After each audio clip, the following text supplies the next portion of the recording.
Viewer সবাইকে আসসালামু আলাইকুম। আপনারা সকলেই অবগত আছেন, দেশ আর চরম সংকটময় মুহূর্তের মধ্যে দিয়ে যাচ্ছে।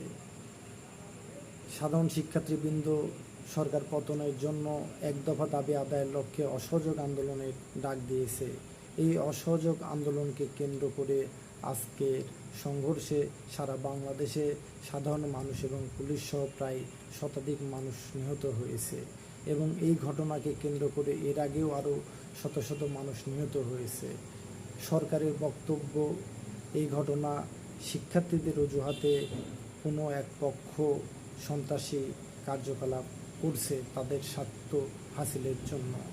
তাহলে এই সন্ত্রাসীদের ভয়ে আপনার নেট বন্ধ করে রাখতে হবে, এটা কেমন কথা? সন্ত্রাসীরা এতটাই শক্তিশালী যে সন্ত্রাসীদের ভয়ে আমাদের নেট বন্ধ করে রাখতে হবে, এটা কোনো কথা? নাকি কোনো কিছু লুকানোর চেষ্টা করা হচ্ছে জাতির কাছ থেকে?